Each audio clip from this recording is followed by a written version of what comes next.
着，还什么味儿啊？哎呦，这不是那个神女吗？怎么今儿个在这倒夜香啊？哦，是不是你那个病秧子婆婆又没钱买药了？哎，要不这样，今天晚上你陪我睡一觉怎么样啊？啊！喂，什么神女？新婚之夜克死丈夫，又害得夫家破产，连先皇都谕旨训斥她是煞星，贬入奴籍，终身守寡赎罪。再倒3天夜香，就凑齐婆婆下个月的药钱了。我克死了夫君，理应替她尽孝。让开，都让开！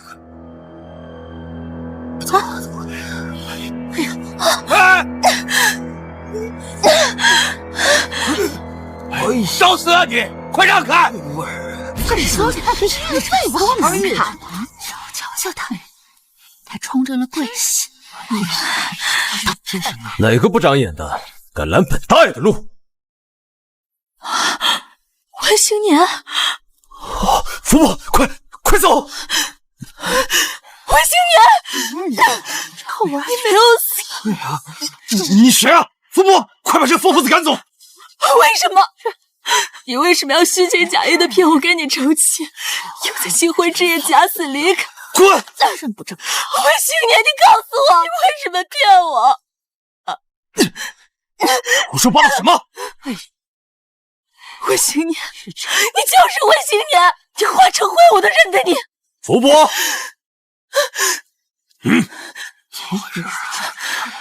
温行年，该不会是温家大公子竟然还没死？你今天要是不给我个交代，我变成鬼也不会放过你的！吵什么吵？对呀，这位又是长得还挺漂亮。是你家的大小姐。还有孩子。来，看这大是别人家人。是啊。看，这个很好戏看了。可不是，你看。安宁，何必要闹得如此难看？文星年，你知道我这10多年是怎么过的吗？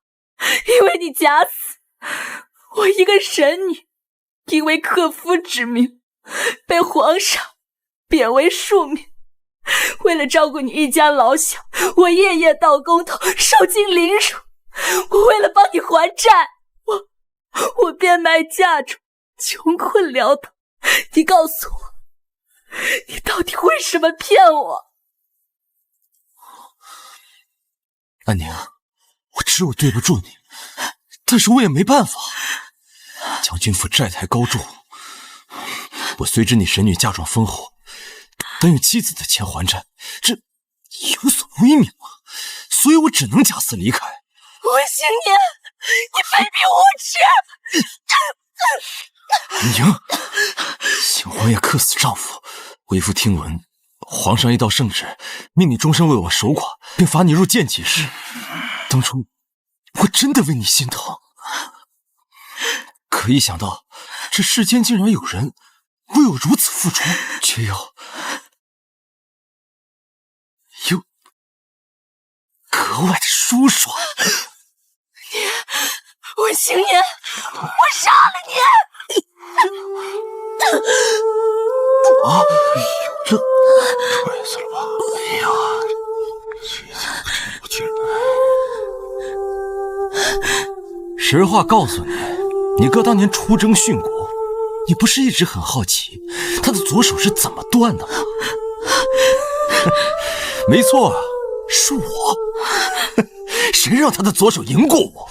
告诉你，他的左手是我亲手砍断，丢给野狗啃食的。听说身体残缺的人入不了轮回，投不了胎。你哥真是死不瞑目啊！看着你嫁给我，把你陆家的钱都花给了温家，还被我耍着守了10年寡，不知道该有多心疼呢。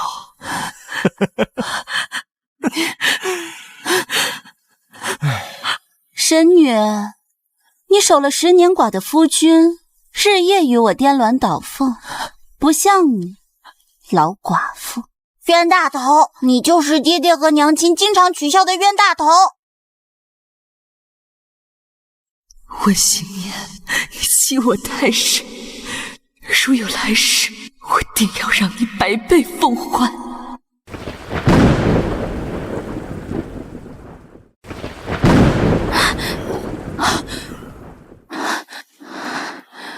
神女，皇上问你呢，今日祈福，天神可有赐下良方？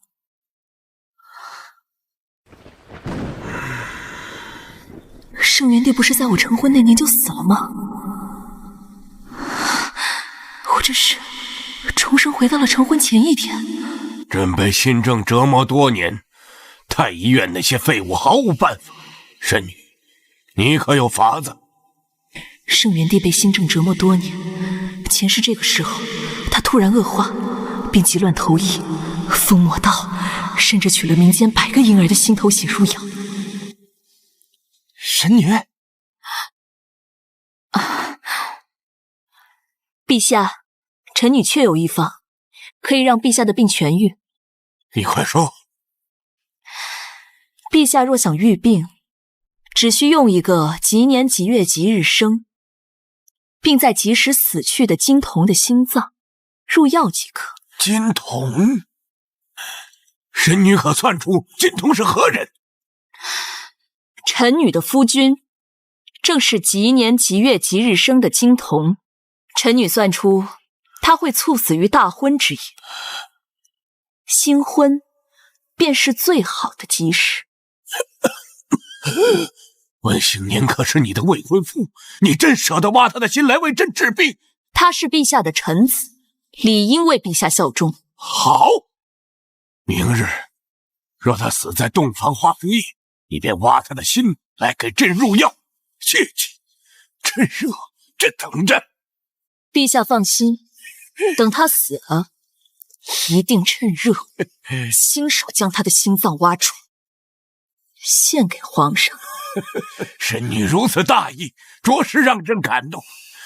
若是此方有效，神女，朕一定好好嘉奖于你。多谢皇上。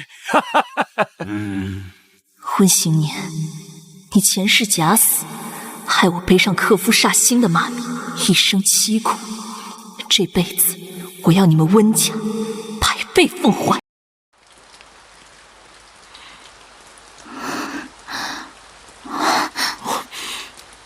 冷了吧？怎么不多穿点？这几日下雨，明日你下花轿时，脚不必亲自踩地，等着夫君我来背你，别让雨水湿了娘子的鞋袜。温将军和神女真是恩爱啊！侍郎大人明日记得来喝我与神女的喜酒。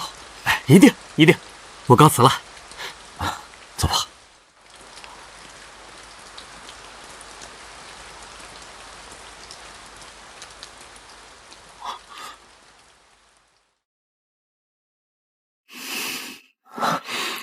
安娘，我知道你最喜欢珍珠，我亲手给你的盖头上绣了几颗南海珍珠，希望娘子不嫌弃我针脚拙劣。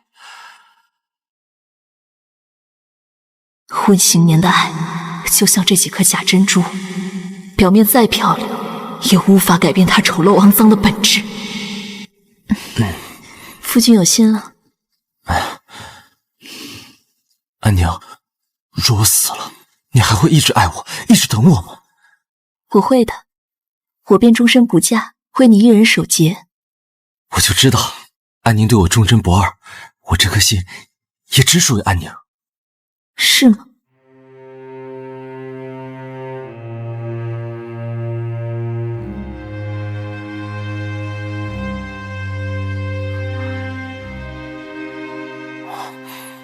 安娘，怎么了？我看你脸色不太好，是有什么不高兴的事情吗？今日祈福有点累。辛苦娘子了，等我明日一早便来接你。好，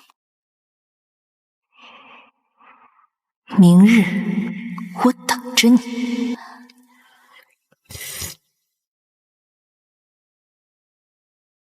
新年怎么还没回来？夫君怎么才回来？是不是神女的姿色太勾人，舍不得回家了？我娶那个死板的女人，都是为了陆家的10里红妆。明日她的嫁妆一抬进温府，我就假死带你走。我们一家3口去过世外桃源的生活。新年，陆安宁可是皇上看中的神女，又是内定的下一任女国师，她真的会乖乖在温家守寡，把她的嫁妆都给我们吗？母亲，您不必担心，安宁对儿子情深意重，而且皇上最忌讳鬼神之事，等他背上克夫煞星的名声，皇上定会厌弃他。就是，陆安宁这个蠢货，早就被大哥迷得神魂颠倒。只要打着大哥的旗号，不管我们说什么，他都会乖乖照做的。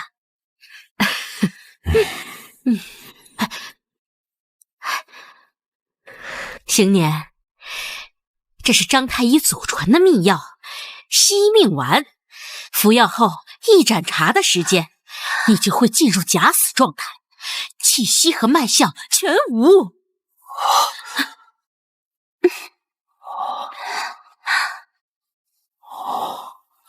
明日洞房，我要给所有人一个大大的惊喜，神女变煞星，这场戏一定很精彩。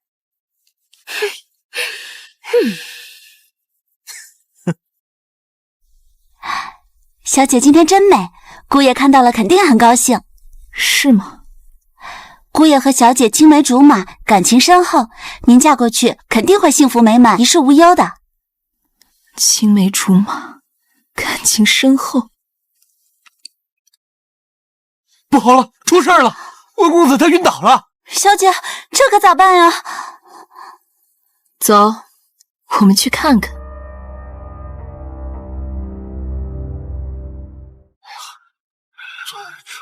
怎么突然这样的事儿啊？我的儿啊，大喜的日子，你这是怎么了呀？你要是有事，娘也不活了呀！我不活了！怎么办？新娘子来了。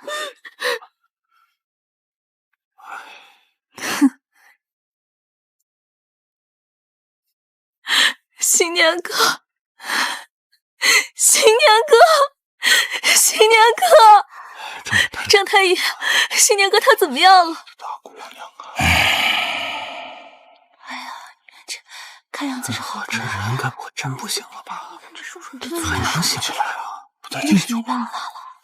温将军这是操劳过度，外加饮酒，所以被这喜事冲没了。我的儿啊！陆安宁，是你克死了我儿子！你这个可恶的煞星！不会的，新年哥不会有事的。嫂子，你不是神女吗？怎么会克夫？是你克死了我大哥！我大哥是杀敌卫国的大英雄，他本应该长命百岁，如今却被神女克死了。陆安宁，你要一辈子为我大哥守寡！陆安宁，你要一辈子为我大哥守寡！你胡说，新年根本就没有死。昨天他还送我回来，说过他心里只有我一个人，要和我白头偕老的。陆安宁，你新婚夜克死了我大哥，是温家的罪人，你要为我大哥守一辈子的寡，还要为大哥赎罪。新年，新年，你醒醒，新年！你不是说过你是我这世上唯一的情人吗？你不是说过会照顾我一辈子的吗？你为什么要酗酒身亡？你为什么留我一个人在这世上？男人说的话就是骗人的。温新年，你醒过来！温新年，温新年！没看错吧？温将军刚才好像动了。是诈尸，没办法动啊！有行者，滚！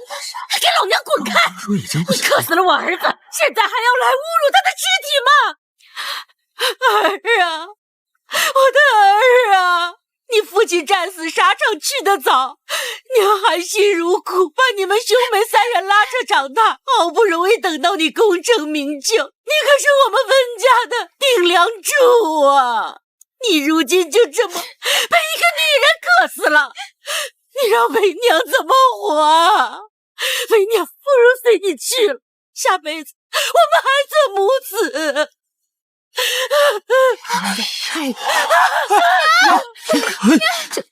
你死了我也不活了。这么大，对，娘，我们陪大哥一起死。没了儿子，前世温家人寻死觅活的呢，只为逼出我甘愿守寡4个字。而守寡的背后，自然是想用我的嫁妆给他温家还债。你个毒妇！你害死了我儿子不够，还想看着我去死！哎呀，都说神女怜爱众生，你算个什么神女？婆母，你怎么能这么说我？你们要是走了，那我也和邢年一起去了。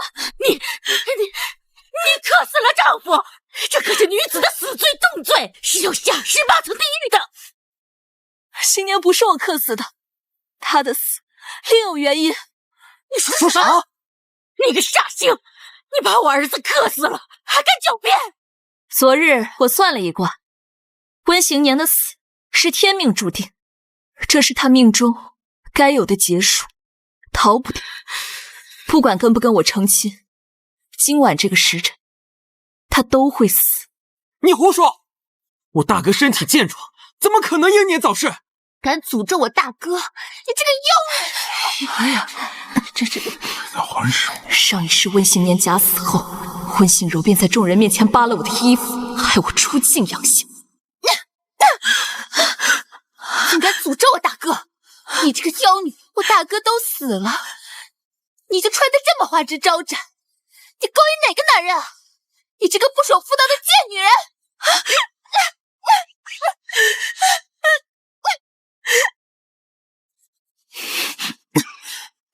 三妹，长嫂如母，你确定要当着邢年的面打你的嫂嫂吗？可我大哥以前对你这么好，他刚死你就污蔑他命不好，你有没有良心？神女，温将军毕竟是死于你们的大婚之日。自古以来，丈夫死于大婚之日都是心腹克夫。你如今说这话，莫不是在给自己开脱？除非神女能拿出证据，证明温将军的死和你无关，否则你就是克夫的煞星。煞星不配当神女，就是在给自己。是，就算是圣上来了，也是你神女的错。没错，说的对，不必各位费心，圣上已经知道这件事了，圣旨马上就到。你胡说八道！我儿子还暴毙不久，圣上怎么可能会知晓？圣旨到！我是来了。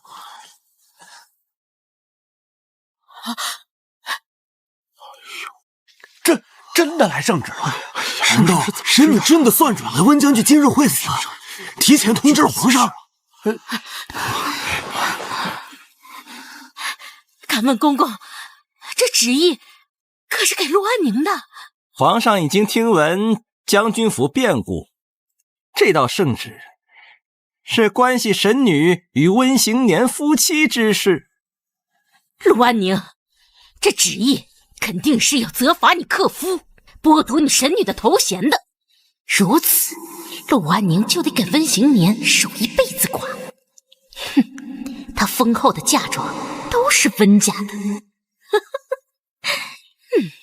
看你被夺了神女之名后还怎么嚣张？除非你现在磕头认错，我们温家就给你一个替我大哥守寡的机会。婆母，你确定邢年他真的去了吗？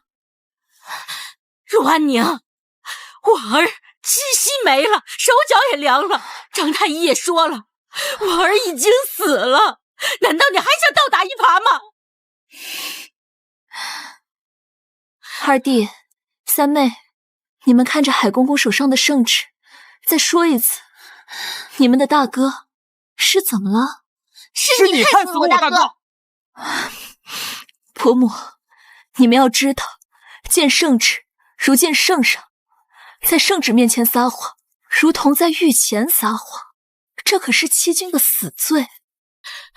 公公，您看看呐，神女刚进门就克死了我儿，你看看她这个样子，分明就是不想认。肃静！奉天承运，皇帝诏曰：朕今闻温行年暴毙于大婚之夜，温将军生前军功显赫，朕痛失栋梁之才。我家行年是大将军、大英雄，皇上怜悯，一定要让陆安宁在我儿的灵前救一辈子的寡。圣旨还没念完，温秦氏，你敢插嘴？可温行年之死，神女之前早有预测，想来是天命所定，与人无尤。怎么会变成这样？温行年乃吉年吉月吉日生人，又死于洞房花烛的吉时，乃是能治愈龙体的金童。命神女陆安宁取下温行年心气，为朕入药，温家记大功，主者施行，钦此。公公，你说什么？圣上说什么？神女象征国之祥瑞，圣上让神女亲自下手取出金童之心，务必趁热。遵命。这怎么可能呢？公公，你是不是搞错了？放肆！此乃圣旨，尔等敢不从？不敢。可是我哥他……够了！神女，快动手吧，皇上还等着呢。是。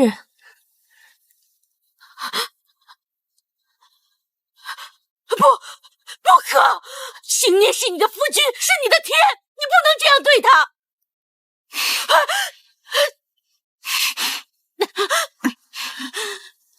婆母，我知道你很心痛，我也很伤心，可这是皇上的旨意，难道你想抗旨吗？你这是要生我！行年他没什么？难道他没死吗？没死。温家这是闹的哪一出？给皇上献药可是无上荣恩啊！他们怎么不敢，还百般阻止？难道温行年真的没死？大胆温秦氏！你们温家是想欺君吗？公公，我们不敢呐！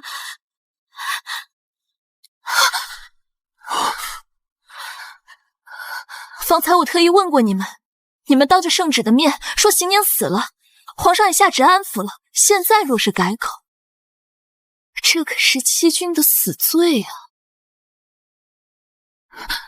母亲，你千万不能自乱了阵脚啊！陆安宁那么爱大哥，他不可能舍得动手毁去大哥的完好肉体，你得沉住气。大哥假死现在已经惊动圣上，要是露馅，我们全家都得是欺君大罪。母亲放心，大哥假死的那么真，陆安宁不可能看得出来。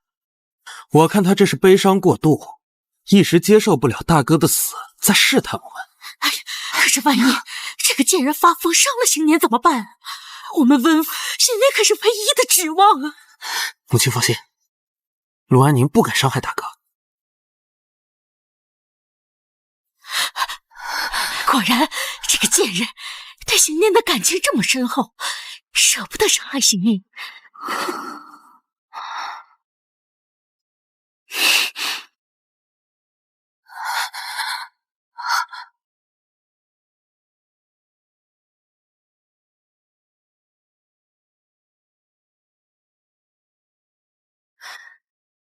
我算出，行年生前与其他女子苟合过，早已不是童子之身，所以要给皇上入药，须得全尽肉体。神女，竟然还有这事？那神女的意思是，在挖心献给皇上之前，我只能忍痛先阉了心，这脏了的下半身。慢着！老朽行医多年，从未听说过人的心可以入药，你这岂不是一命换一命？神女莫不是在欺骗皇上？挖人心入药，那可是逆天而行。神女这是想害皇上，这太残忍了！你们说的头头是道，可皇上治疗心症多年都未见痊愈。我是神女，用的自然是天道所示的玄妙之法，岂容你们质疑？神女断根挖心之前，需向我们证明温将军的心脏的确可以治疗皇上的心症，否则这温将军生前好歹是一位大将军，容不得神女如此儿戏的欺辱温将军的遗体。是，虽然是为了救皇上，但是真断了根，温将军恐怕会死不瞑目啊！这东西可是男人的雄风与骄傲。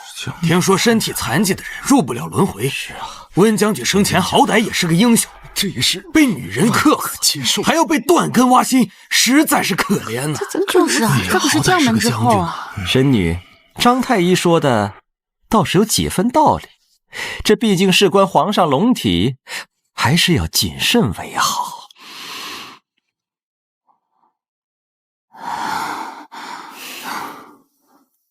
好，我会向皇上证明，金童之身对皇上的心症确实有助益。我先不碰他的子孙根和心气，但是我得先取他的一碗血。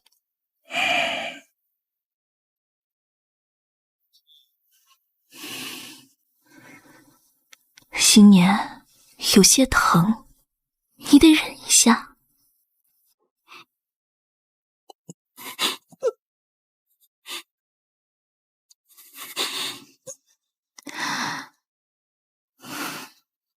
陆安宁，你害死我儿子，还这般羞辱他的尸体，你一定会遭报应的。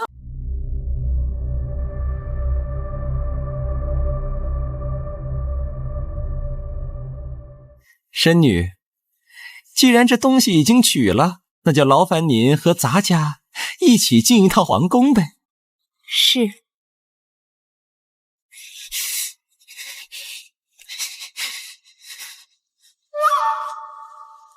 娘，你们扶我干嘛？你们赶紧去看看你们大哥呀！我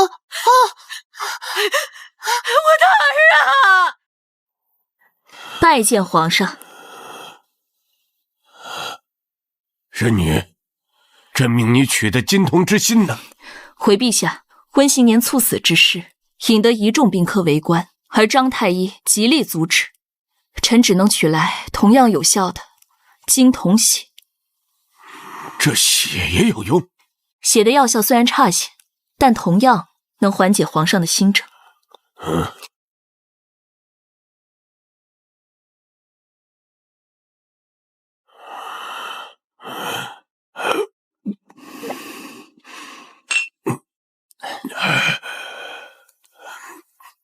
皇上，圣体如何？陛下，圣童之血乃是天赐神物，药效极佳，不到1盏茶时间便可见效。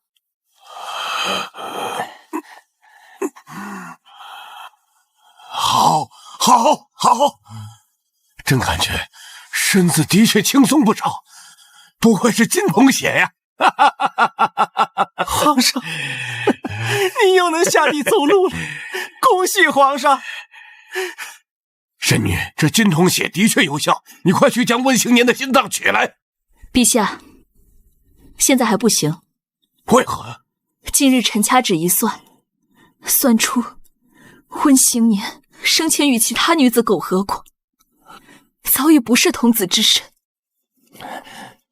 皇上，这温行年品行不端，竟因一己私欲玷污了皇上的神药，是欺君的死罪呀！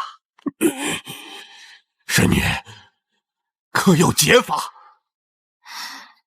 陛下不必担心，只需将其净身，心气便能重归纯净。那快去将温行年净身，然后把他的心脏带给朕。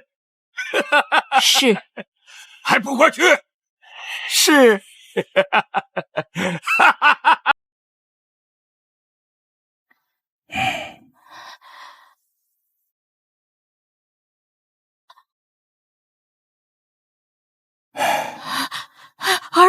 你可算是醒了，娘担心死了。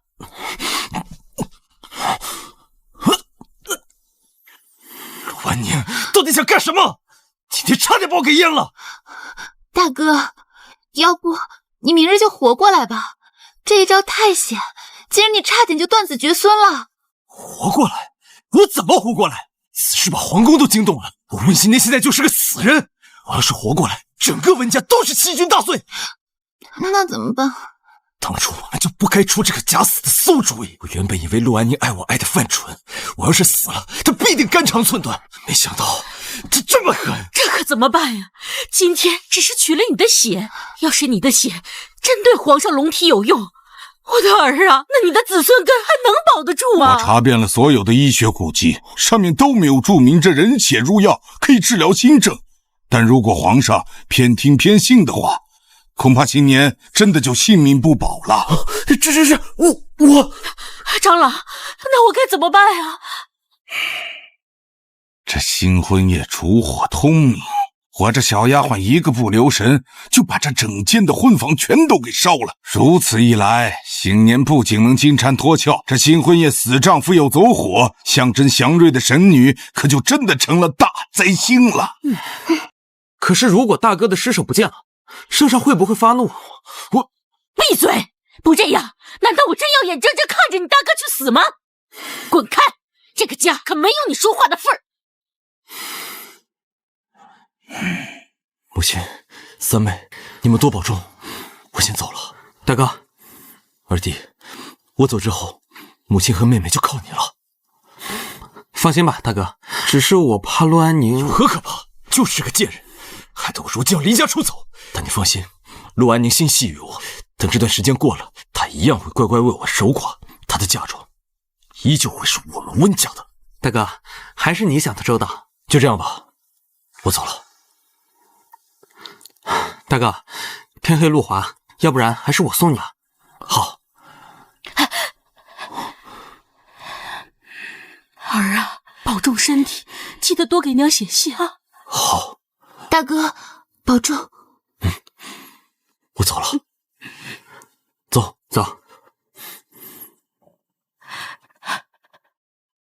公公到！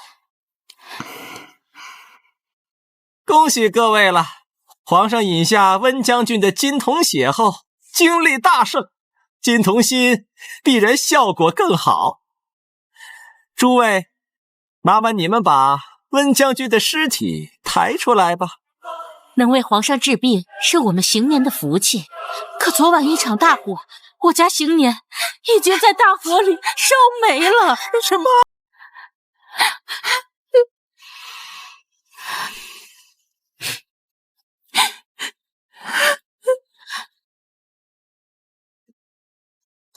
哎呀，怎么会这样？咱家如何回去复命啊？都是这个神女害的！你克死了我哥，还带来了火灾，让我的哥哥死无全尸。陆安宁，你就是个灾星、煞星！自从陆安宁这个煞星进门，我们温家就霉运不断。公公，你可让皇上给我们温家还有行年做主啊！是啊，我夫君的遗体明明就完好无损的保留在府上，这具焦尸不是我夫君。你放屁！陆安宁，你快去搜！是。陆氏，你害死了我儿子还不够，还胡说八道，让人来抄家。我们家怎么就招了你这么个丧门星？造孽呀！陆安宁，要是搜不出我大哥的遗体，你就去家庙，一辈子吃斋念佛，为我哥赎罪。好啊，这是你说的，我们大家可都听见了。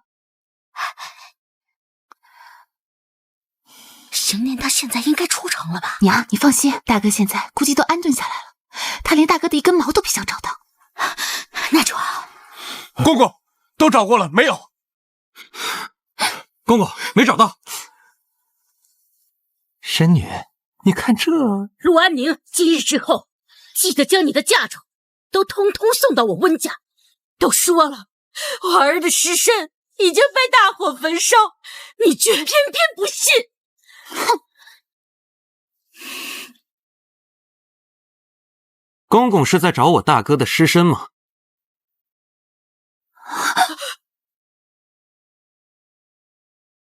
怎么可能？邢年怎么还在府上？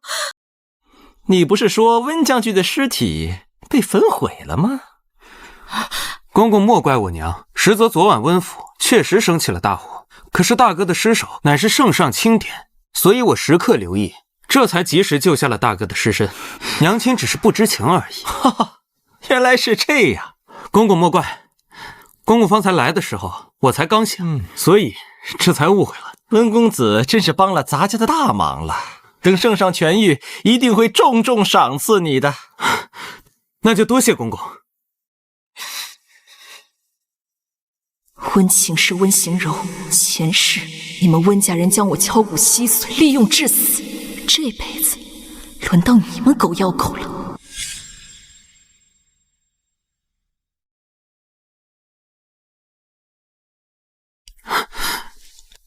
神女，只要我大哥能治得了皇上的病，我们温家真的会被记一大功吗？当然了，皇上被新政折磨多年，最大的心愿就是求仙问道，以求长生。现在你大哥死了，你就是温家唯一的儿子，这笔大功当然是记在你邢州的头上。我知道你从小到大都被温行年压了一头，现在上天都在帮你，这泼天的富贵权势，看你能不能接住了。你那么爱大哥，真心舍得把他献给皇上？我当然爱他，可我更是皇上的臣子，大楚的神女，为了大楚的江山社稷，我只能舍私情而全答应。神女，你真的相信我大哥死了？难道邢年没死吗？大哥死了，当然死了。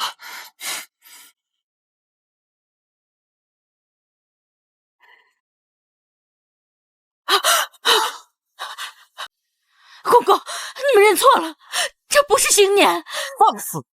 温秦氏，温将军的尸身事关皇上龙体，容不得你在这胡闹。公公，邢年是我的骨肉，我不会认错的。这不是邢年，这就是邢年，我不会认错自己夫君的。贱人，给我闭嘴！看来是上天庇佑皇上，才让温行年逃过火劫。既然尸体完好，就应该早些献出腥气。在此之前，我这个新婚妻子先为我夫君净身。有劳神女了。不要！你要干什么？你要干什么？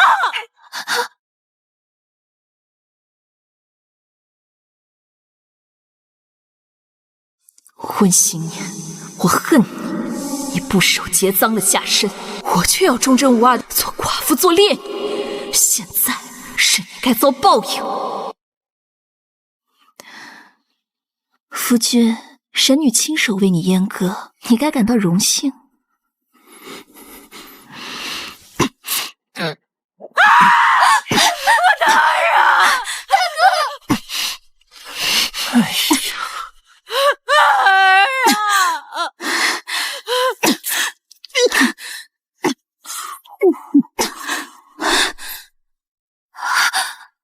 现在他就干净了。神女，这怎么死人还有这么多血？这血还是热的，就像活人一样。他是金童，与寻常凡人不同，所以7日内他的血都是热，所以今日我为他净身，待找一天吉日，再挖了他的心。那颗心挖出来，保管也是热物，请陛下放心。那就有劳神女了。哎呦，你满手是血，快给您擦擦。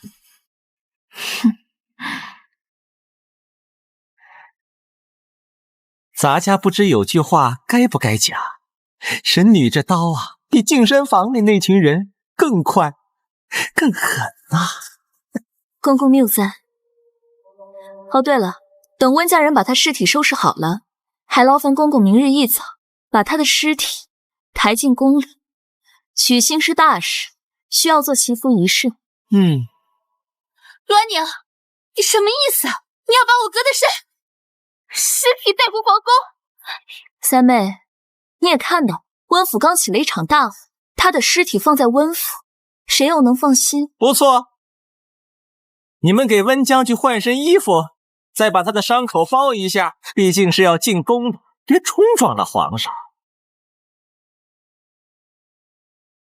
怎么着，温小姐，你是想抗旨吗？三妹，别闹，再耽误时间，大哥的血都要流干了。你这个废物！我这都是为了温家。公公放心，我们肯定会照顾好大哥的遗体，绝不耽误皇上用药。你是个懂事儿的。神女，皇上的药引就麻烦你了。咱家还有差事，先回宫了。公公放心，皇上的药我会保管好的。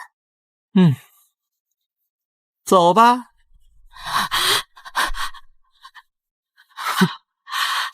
我的儿啊，你们还愣着干什么？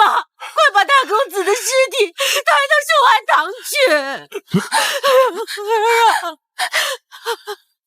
哎呀，西命丸的解药已经服下了，为何我儿还不醒来呀？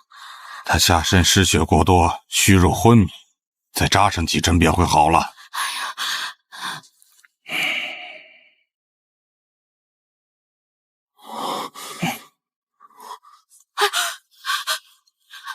我的儿啊，你可算是醒了，吓死娘了！我的病根子！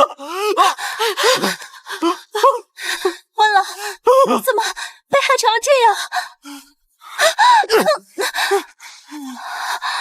温了，我是月娘啊，骗你的人是陆安宁，你为何要打我？这不是你勾引我，安宁怎么会算出我家人脏了？又怎会今日当众叫我阉割？何月娘，都是你蛊惑我对你私奔，才让我如今陷入这等绝境。我又不能活，死又不想死，我他妈生不如死，生不如死啊！新年，月娘肚子里可是你唯一的血脉呀！你要真杀了他，你可真的要断子绝孙了呀！闪开！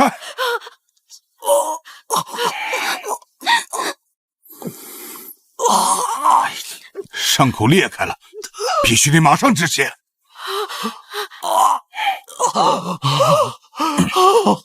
陆安宁这个杀千刀，把我儿害成这样，我一定要把他千刀万剐！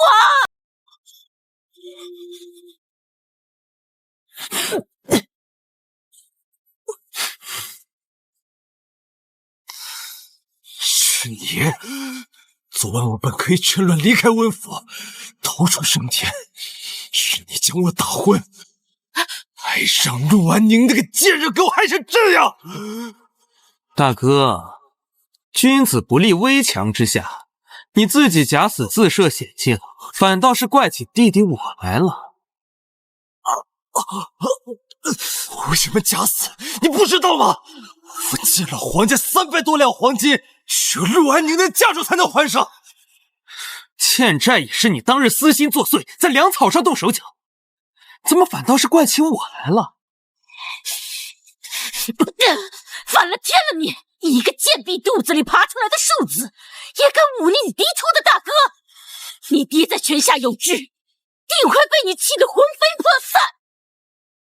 娘，你和张太医在爹爹病逝的床上苟活了3天3夜时，爹爹就已经气得魂飞魄散了。我劝你对我这个庶子好一点。大哥现在形同死人，就算他名正言顺的活过来，也是一个阉人。大哥现在有2条路可以走，要给皇上当入药金童，要进宫当一个太监，说不定还能成为下一个狐假虎威的德海公公。你个逆子！母亲，你可想好，是要靠我这个庶子，还是要靠一个太监儿子好了，新娘，你明日就要进宫了。这一旦进宫的话，你的心脏必然不保。可是若是不进宫的话，这假死的密也会被揭开，到时整个温府的人都会跟着你陪葬了。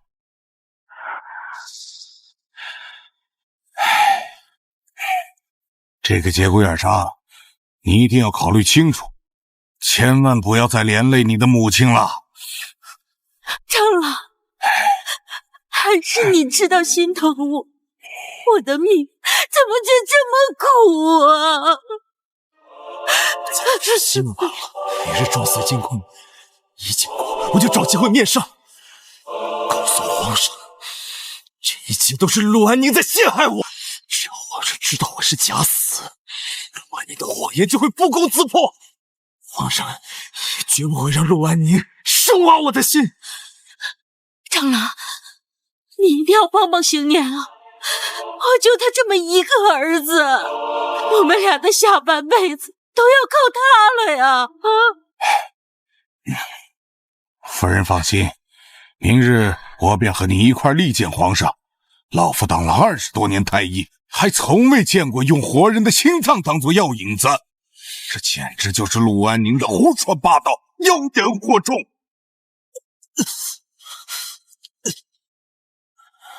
陆安宁这个贱人，我得要让他身败名裂，跪在我面前忏悔赎罪。婆婆，你不用记恨于我，邢年虽死，但却可以救皇上的命，这可是温家的造化，是天大的好事啊！大嫂说的对，大哥的尸首就在这里。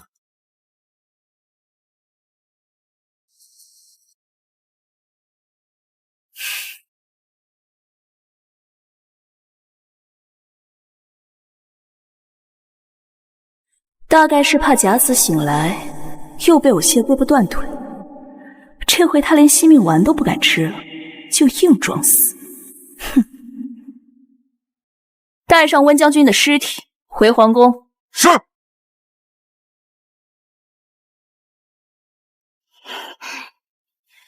今夜酉时就是为皇上祈福的吉时，劳烦侍卫大哥在吉时之前把他带到观星阁。遵神女命。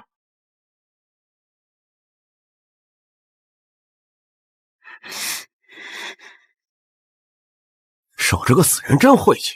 老周他们在御前侍候，现在在御街宫站岗，皇上正在里面欣赏歌舞，没事还偷瞄2眼。嗨，咱们等一下还有好戏看呢。这从死人身上挖心，我还从未见过。你说这温行年也是晦气，自己没那个福气压不住神女的气宇，这叫什么？没福应享。你2个低贱的侍卫也敢议论本将军，要是怕被当成了刺客，连皇帝的面都见不到，我早就要了他们的狗命了。哎，离吉时还有1个时辰呢，咱喝酒呀！走，走走走。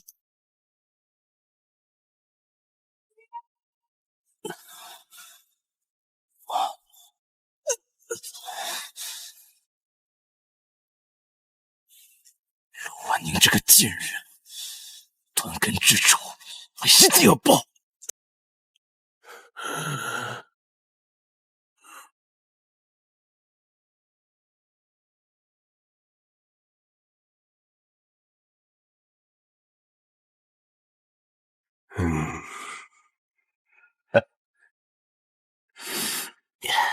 好，不错，这么朕多年的心急缓解。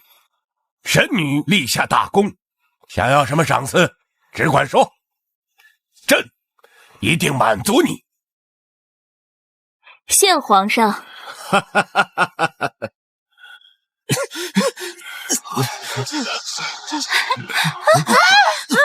有刺客！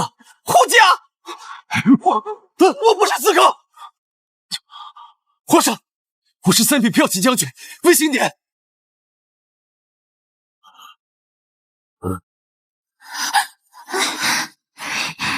温行年，你不是在新婚之夜死了吗？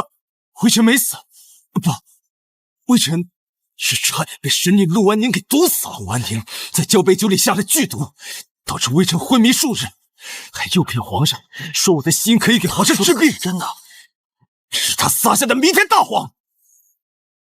是吗？皇上，事实确实如此。微臣虽是吉年吉月吉日生，但并没有死在洞房花烛的吉时上。也就是说，微臣根本不是什么金童，什么金童心脏可以治病。这一切都是神女，她想借刀杀人。皇上圣明，千万不要被她给蒙骗了。温行年，你说我在交杯酒里下了剧毒，那你说说，我给你下的是什么毒？又是谁给你解毒的？你又在何时何地解毒的？皇上，陆安宁给我下的毒是绝命散，给我解毒的是张太医。张太医在我婚房里给我把脉，发现我已经中毒，当时毒性刚起效，因此又要帮我调理，微臣的身体这才好转。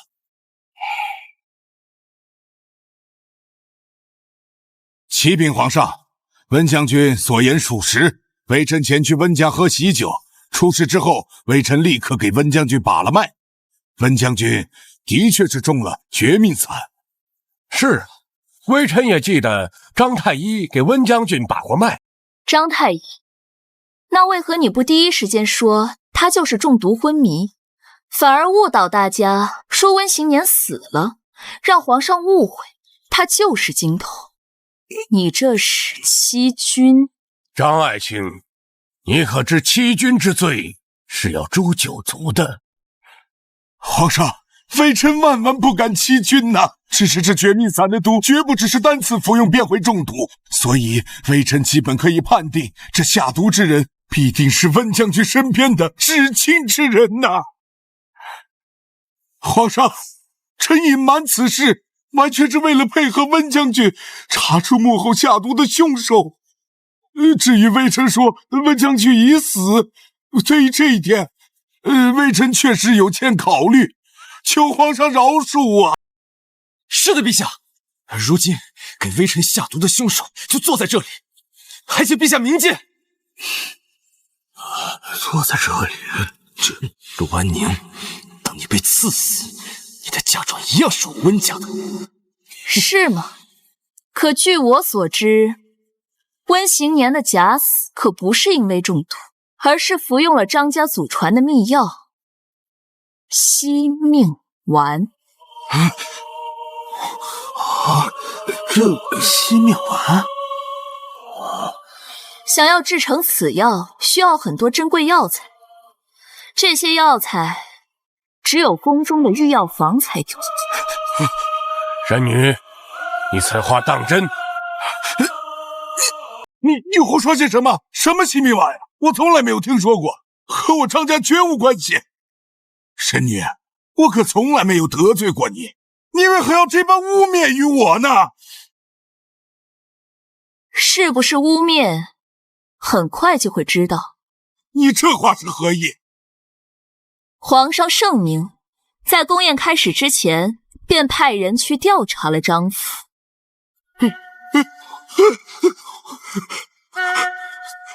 他怎么知道惜命丸？难道他早就知道我的计划？不可能！陆安宁那么蠢，他不可能知道。皇上，臣在张太医家中发现了这个奇怪的药瓶，还有很多信件。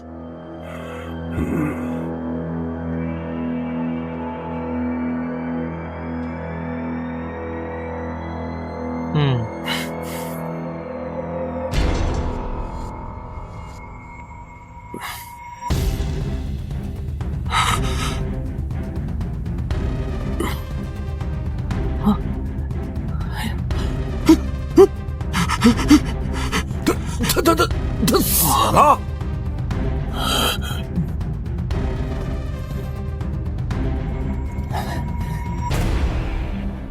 回皇上，已经没气了，脉搏也很微弱，不是习武之人一般察觉不到。皇上，这位士兵和大婚之时温行年的状况一模一样。神女说的是啊，温将军在大婚的日子里就是这个样子，和死了并无二致。传闻张家有秘药，能让人7天之内脉搏呼吸全无，就像死了一样，居然真的有啊！这等珍贵的秘药，张太医竟然给了温将军，还冒着掉脑袋的风险欺君。嘿，外人还以为你们2个人是父子呢。是吧？皇上明鉴，微臣冤枉！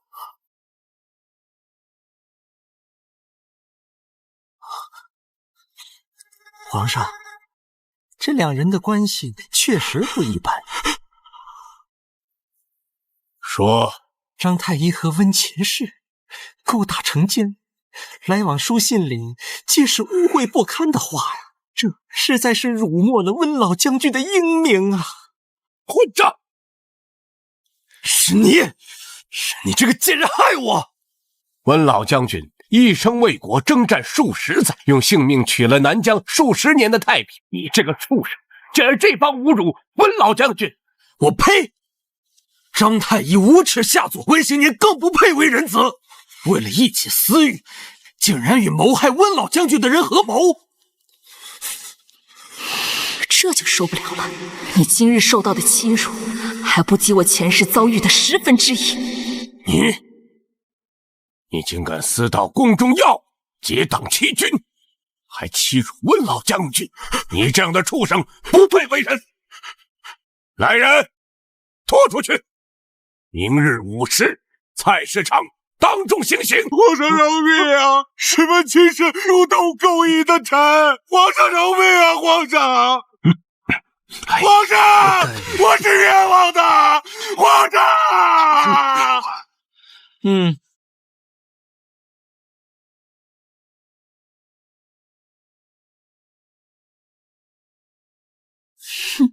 皇上，微臣常年在外戍边征战，姜武的事我不知道啊。温行年身败名裂，被外人唾骂的感觉如何呀？贱人，我对你这么好，你为何害我？皇上，吉时快到了。温行年，朕给你一个赎罪的机会，主动献出你的金童之心。今日之事，朕可以既往不咎。这怎么？朕为国为民操劳30年，被病痛折磨30年，尔等身为臣子，不愿救朕。皇上是千古明君，自有天佑，必然寿与天齐，长命万岁。好一个寿与天齐，长命万岁！若没有温爱卿的金童心，朕如何长命万岁呀？微臣并没有死在吉时，也就是说，微臣不是什么金童，吃了也没用啊。可神女也没说你只能死在洞房花烛夜那个吉时啊。譬如今夜此刻，也是一个诸事皆宜的吉时。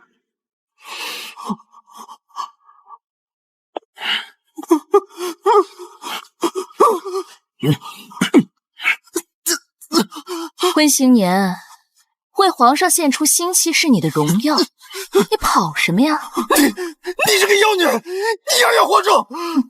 你忘了，我不是妖女，我是神女。用你的心脏入药，那是神明的启示。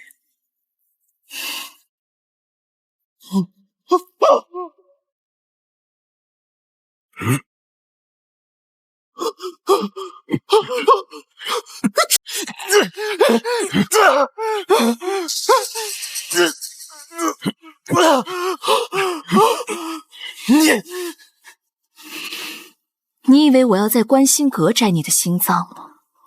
不，玉阶宫才是你真正的刑场。皇上，温行年果然是独一无二的金童。你看，他自己就跑到玉阶宫，这是上天赐给您续命的。神女，快动手！朕已经迫不及待要吃这颗金童之心了。遵命。不，我不是剃头，我不是。你忘了，我是神女。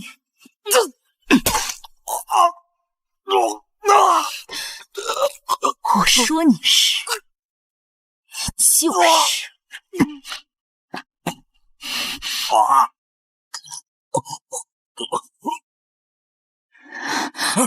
快让开！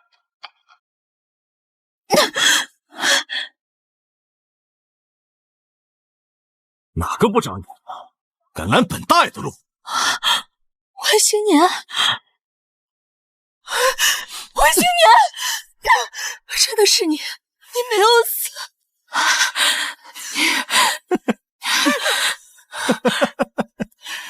神女，你守了10年寡的夫君，日夜与我颠鸾倒凤，哪像你老寡妇？想起来了，一切都想起来了。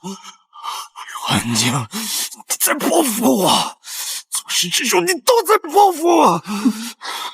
你想起来了？安宁，其实是你自愿受夸的，是你自作自受，你别这么报复我。皇上，温新年既然能记起前世今生，果然命格独特，是最适合入药的圣头。我不是。好，神女果然算无一策，没有辜负朕的希望。快，神女，速速取药。是。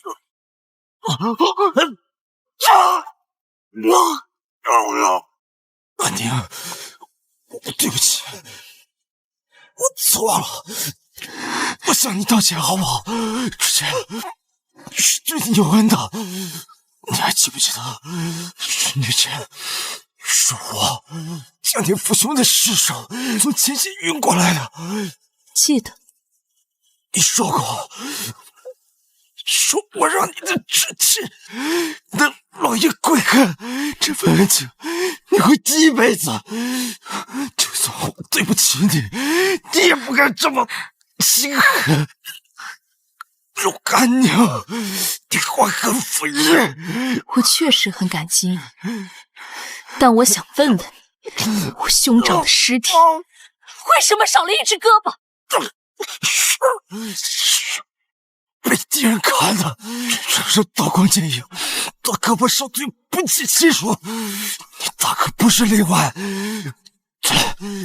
就是被敌人砍的。不是，是你在他死后，因为嫉妒，你断了他的左手，因为他的左手曾在3招之内胜利。你怨恨他，嫉妒他，所以你断了他的左手，你还拿去喂狗。惠新年，你真以为我什么都不知道吗？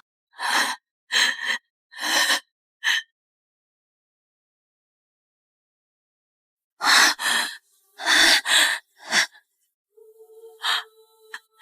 哥，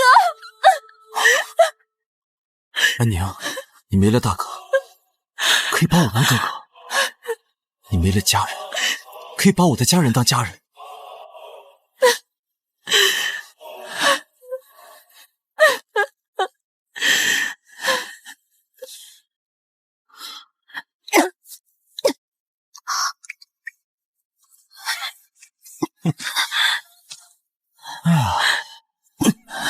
实话告诉你，你哥当年出征殉国，你不是一直都好奇他的左手是怎么断的吗？没错，是我。谁让他的左手赢过我？告诉你，他的左手是我亲手砍断，丢给野狗啃食的。听说身体残缺的人早入不了轮回，投不了胎。你哥真是死不瞑目啊！温新年，我不仅要阉了你的子孙肝，我还要挖了你的心。你这种人，就该死无全尸，永无轮回。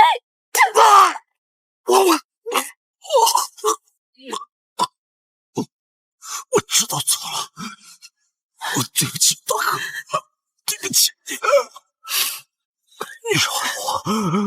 不要毁我的心，至少不要生我这个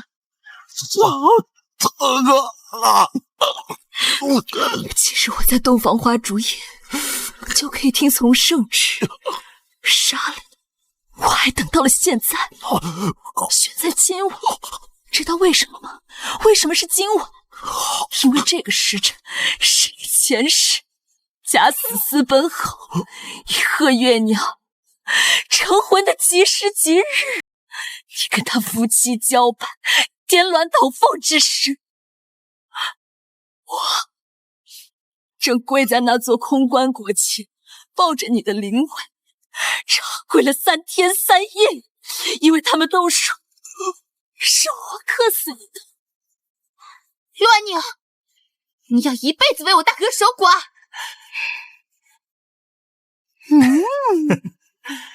温心言，这10年你活得有多逍遥自在，我就有多痛苦。所以那一天的时辰我记得最清楚。听，真正的吉时到了。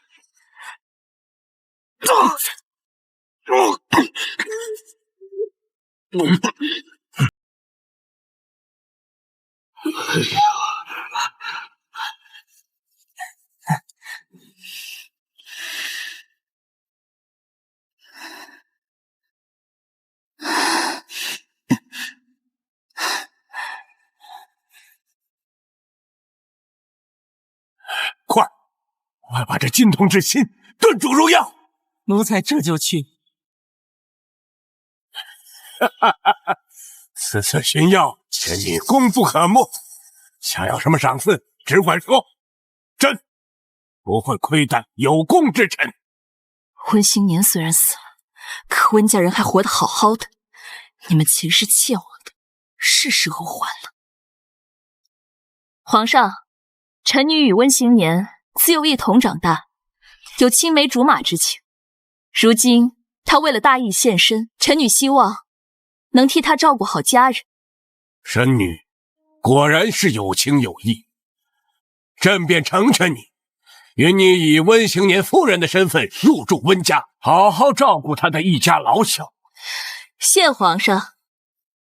臣女还有一事。你说，朕为你做主。臣的婆婆，那个贱妇，不去告命，让她去尼姑庵一辈子青灯古佛。皇上宽宏大量，饶温秦氏不死，她一定会感激的。奉天承运皇帝诏曰：温秦氏不守妇道，品行浪荡，有辱温老将军的英名，拨去诰命，永生囚禁尼姑庵，钦此。我没有，我从没有做过对不起温家的事。求公公帮我向皇上求求情，我是被人陷害的，是这个贱人陷害我。婆婆，你和张太医的恶心事是皇上下旨，海德公公亲自查证，你是在质疑皇上吗？皇上，公公见笑了。 3日之内总温秦氏去尼姑庵，若敢抗旨，皇上是要责备整个温家的。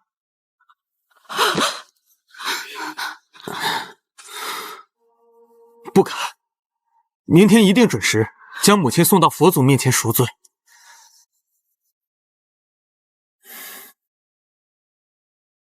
公公慢走。哼！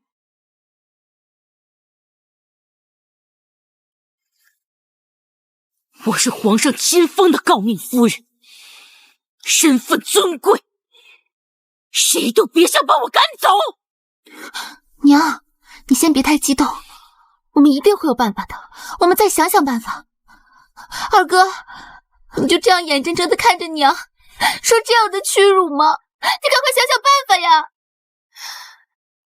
婆婆，你不是喜欢嚷嚷着让人守寡吗？怎么轮到你自己，你就不高兴了？贱人，你害死了邢年，又来害我！你这个灾星，去死吧！娘，没事吧？陆安宁，你反了天了！你敢对婆婆不敬，我要开祠堂，请家法，打死你这个贱人！邢州，大哥死后，你就是温家唯一的男人，皇上的圣旨还是尽早执行的好，别让皇上觉得我们温家对他不满。来人，将母亲送入尼姑庵。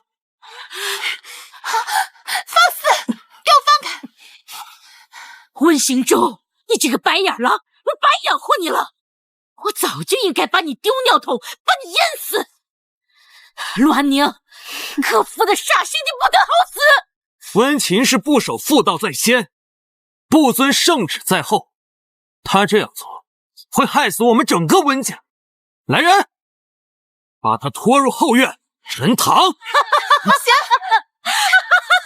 行舟，你一个贱人生的野种，你有什么权利来处置我？放开我！放开我！放开我！娘，温行舟，你有什么资格让人淹死我娘？你快让他们放开！他这个荡妇留在这个世上，只会影响我的前途，还不如趁早解决掉。你一个庶子，还想翻身当主子？我……三妹，你还在这里做白日梦呢？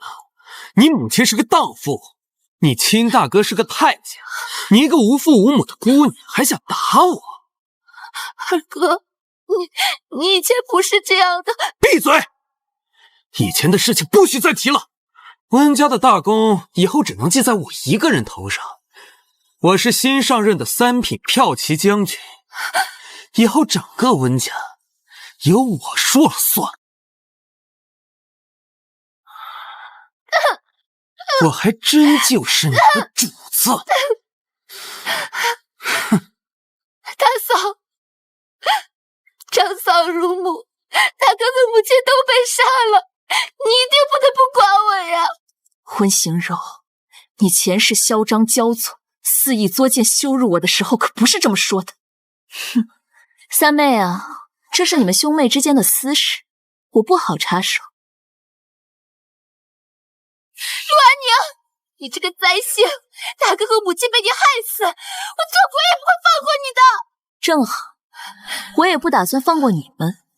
下一个就是张太医。哎呀呀，你实在是这个小子太没有医德了，净干一些伤风败俗的事儿。不容易，这烂俗透了。为什么？为什么温熙年的心脏可以治皇上的心症？这不可能！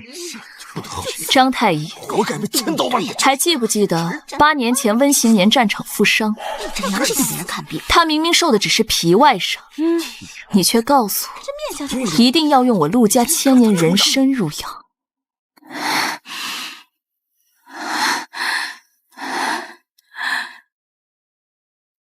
陆家100年家底，又是行军世家，府里总有几颗镇宅的伤药吧？哼哼，这陆家的千年人参最为名贵，已经传了好几代人了。陆安宁那个小丫头身后也没什么人啊，她拿着再贵的药材没有什么用啊。你骗她拿出来，给我家行年补补身体呀。好。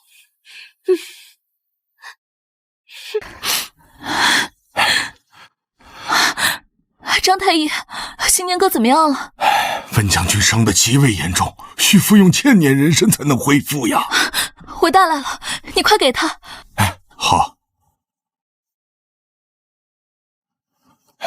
告辞了。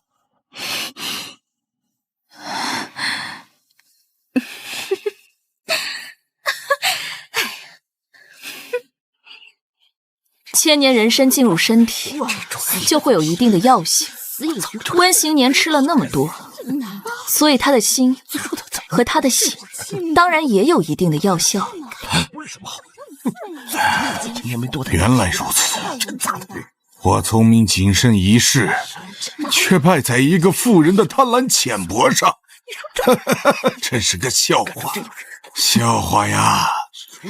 只是可惜呀，千年人参进入人体之后，药效已经大打折扣，所以陛下他的病情只是得到缓解，只是治标不治本，还会复发的。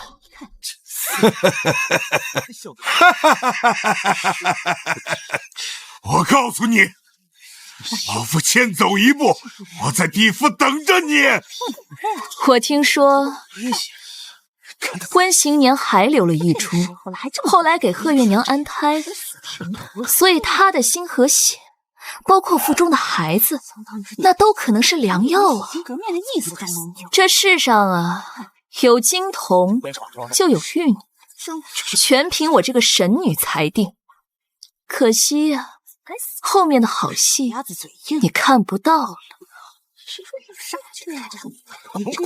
魔鬼，你简直是个魔鬼呀！这种人就应该抓走。呸！张家百年大业，积善成德，怎么就出了你这个败类呢？就活该被江山当成奴仆，死了都没人收尸。温老将军一生为国为民，死后居然还要被人侮辱，他就应该被千刀万剐。该杀！该杀！我真是活该呀！有应得所有福！杀了他！杀得好啊！给他杀了！败类！时辰到，对，行刑！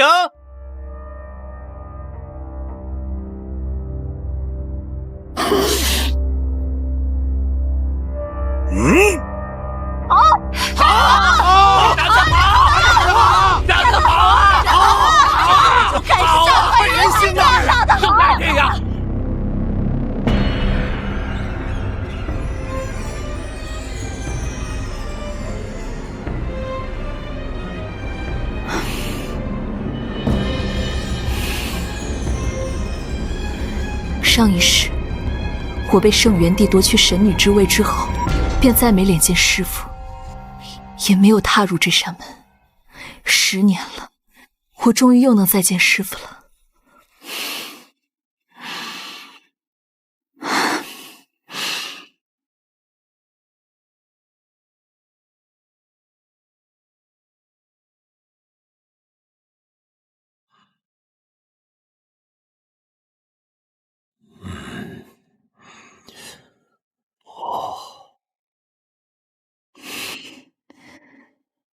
师父，您回来了。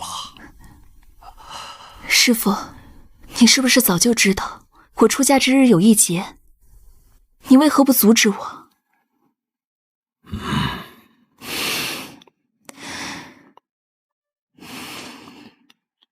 安宁，10年来你5次遇严重天灾，无形中救了千万条性命。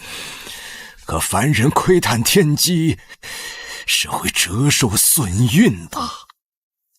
这场情劫是你窥探天机后招来的劫数。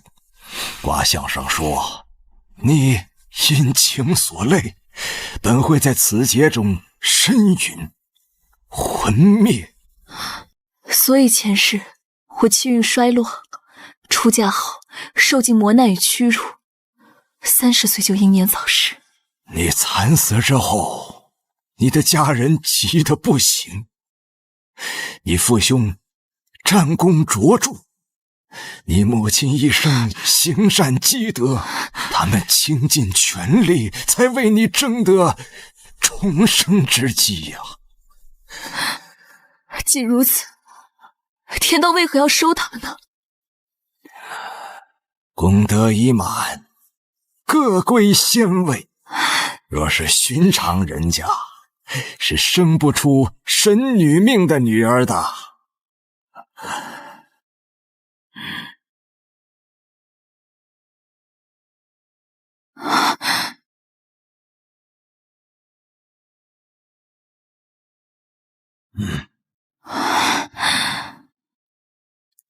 师傅，这测算天机的如意，为什么要给我？此刻，你以涅槃重生，看破情劫，堪当国之大任。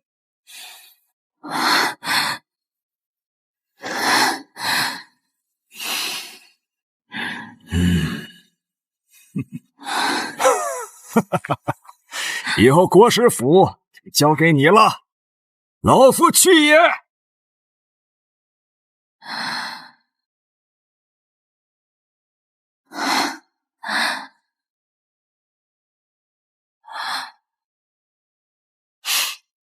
师傅，你慢走，放心，我会照看好国师府的。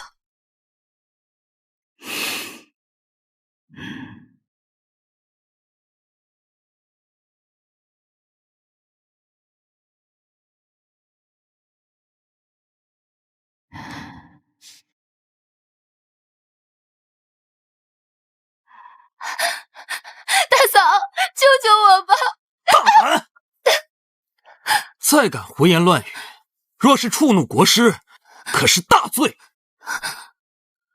温行舟为了巴结世家，要把我下嫁给宁州城世子。宁州城那么偏远，他还昏睡了20多年，早就是个活死人了。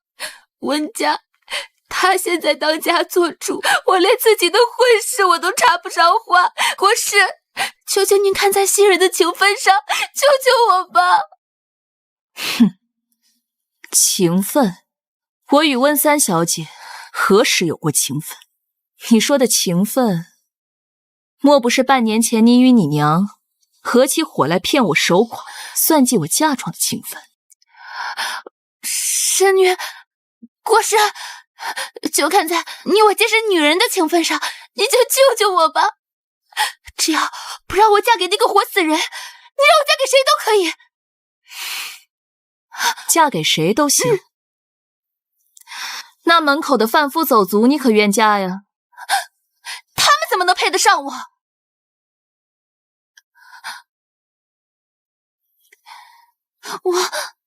我仰慕当今三皇子，国师如今权倾朝野，就连那三皇子都来国师府拜访你。只要您开口，三皇子肯定会答应的。哼，你还真是一点都没变。国师，求求你，等我嫁入高门，我会全心全力的报答你的。好好报答我。嫂子，我和侍郎府的二公子情投意合，已经怀了身孕，求你帮我去侍郎府提亲。你怀孕了？好，我们陆家和侍郎府倒是有些情分，再多帮你准备些嫁妆，说不定能攀上这门亲事。谢谢大嫂，我一定会好好报答你的。恭喜啊！哎，恭喜恭喜，星扰，你有今日该谢谢你嫂子。她才不是我的大嫂，一个克夫的寡妇而已。她能给我提亲，那是她在赎罪，我这是给她自赎的机会。她应该跪下来求我才对。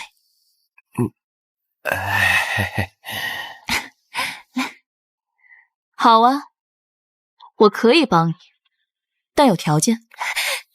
什么条件我都答应你。我听说月娘是被你藏起来了吧？她腹中应当还有你大哥的遗腹子，我算算日子，也该生了。可我答应大哥，要护好他们母子。我答应你，不用国师费力找人，我会将贺月娘送到国师面前。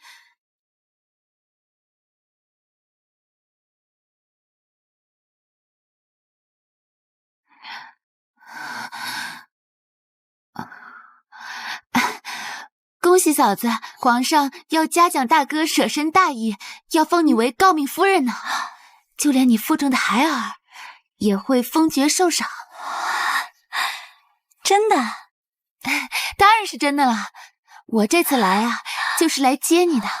我们一回到皇城，马上就入宫受赏。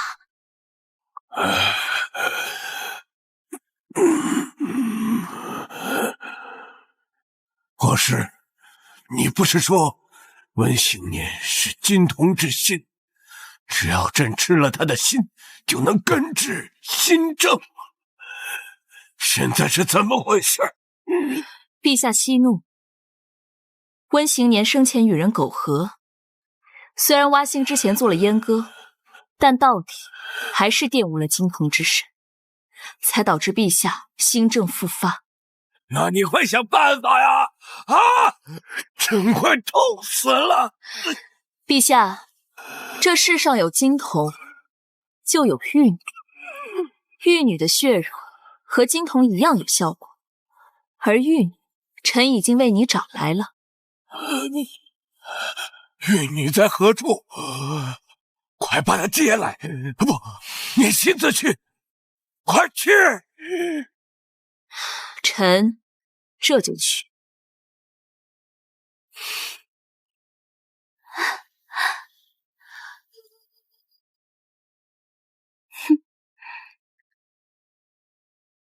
你是国师又怎样？不过是个二品而已，到时你见了我还不是一样，得行礼。那株安胎的千年人参好吃吗？行年对我啊就是好，把你的家传之宝给我拿来当安胎药，你嫉妒也没用。哼，你再高贵又如何？行年啊，只爱我。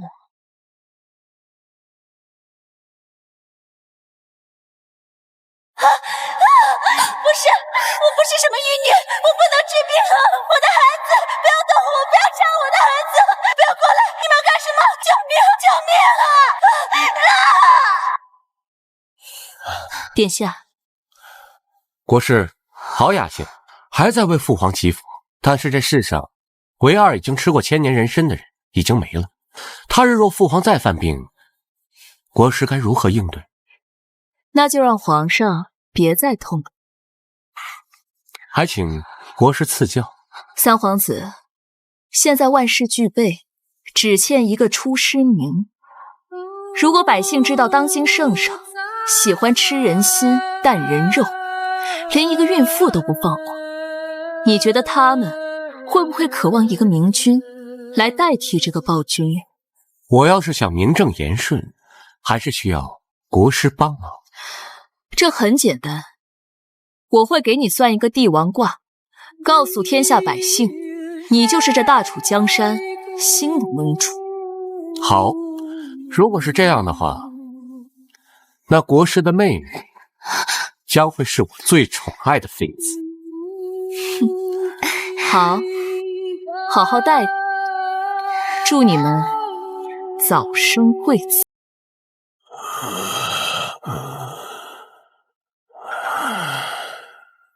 你们来干什么？滚出去！当年北狄一战，陛下迟迟不派援军，就是想拖死我陆家满门，既平定边境，又拖垮一个功高盖主的世家，对吗？好一个兔死狗烹，一石二鸟！陛下，你真当我陆家没人了吗？乱臣贼子，你们想干什么？父皇，你为了苟活吃人肉，就连个孕妇都不放过，暴虐无度，你根本不配做皇帝。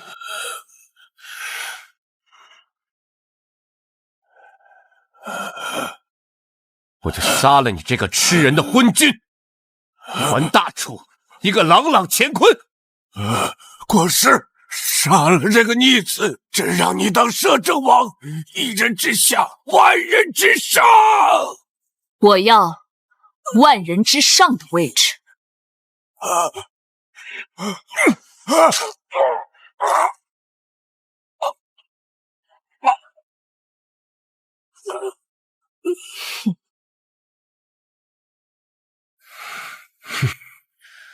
淮南遇水灾，连续下了1个月的雨，民不聊生。国师啊，准备祭坛仪式，为大楚祈福。是，臣立刻去准备。明日午时祭天。快去吧。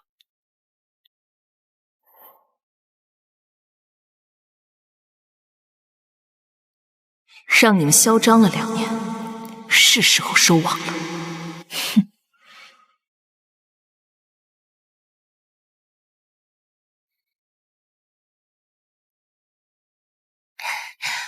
皇上，这陆安宁他诡计多端，明日的杀手，要不要再多准备些？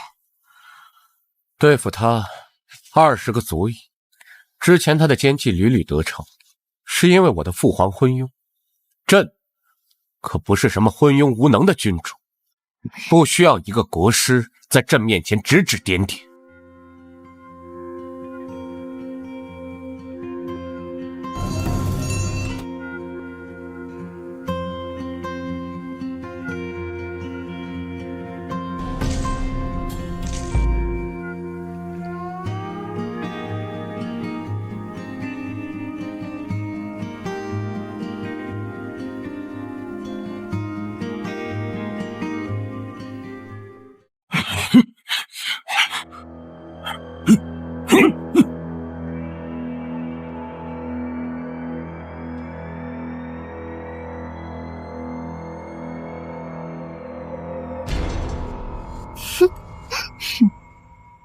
皇上，这是做什么？陆安宁，你身为国师，心术不正，招致天灾，朕今日就替天行道。萧莹，到底是谁心术不正，犯下惹怒上天的大错？你自己心里清楚。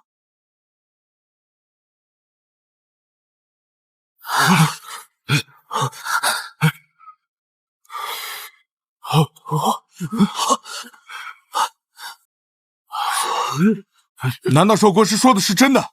大王的自有蹊跷。国师每次祈求，都能让大楚平安度过灾祸。上天认可的贵人，肯定不是坏人。闭嘴！再多说一句话，朕灭你们9族！陆安宁，我劝你省省吧，这些都是大楚的人，他们只听从皇上的调遣。是吗？哼，我说过，我要为大哥和娘亲报仇。陆安宁，你真的以为我会被你一介女流拿捏一辈子吗？这3个靠杀手族父兄上位的狗东西，该引到天雷就地劈死！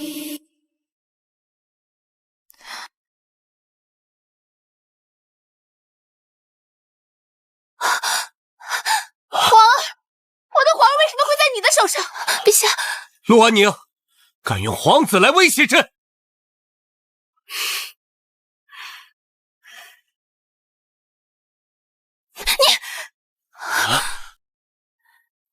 温行柔，你忘了，这个孩子本来就是你从我这里求来的。如果没有我，凭你那伏伯之身，何以孕育皇子？你胡说！我本就是富贵命，本就该诞下皇子，和你这个克夫的女人有什么关系？为何这几年天灾频繁？因为君者不仁，妖妃祸国。他们还要将为民祈福的国师赶尽杀绝。你们拥护这样的帝王，大楚只会天灾人祸不断。哼，我信国师，且每次大灾都是国师祈福祭天。我也信国师，我再厉害的兵器都抵挡不过水灾旱灾啊！我也是，我也是，我也信国师，我也信国师，我也信国师。一群贱民，你们要造反吗？萧莹，自你继位以来，重税掠民，人人自危，上天都看不下去，频繁降下天灾。你这样的昏君，不配当皇帝。是啊，是啊。若你们拥护我，我将护大楚，风调雨顺，国泰民安。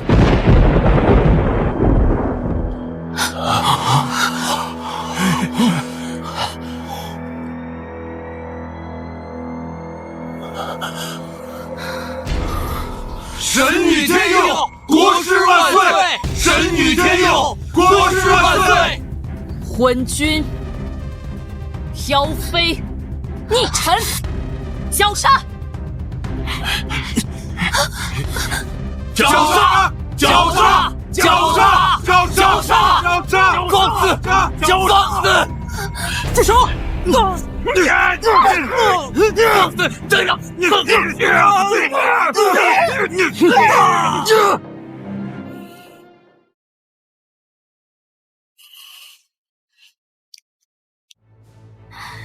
小皇子，你是天道赐给本国师和大楚的。从今往后，你我一同护佑大楚，风调雨顺，国泰民安。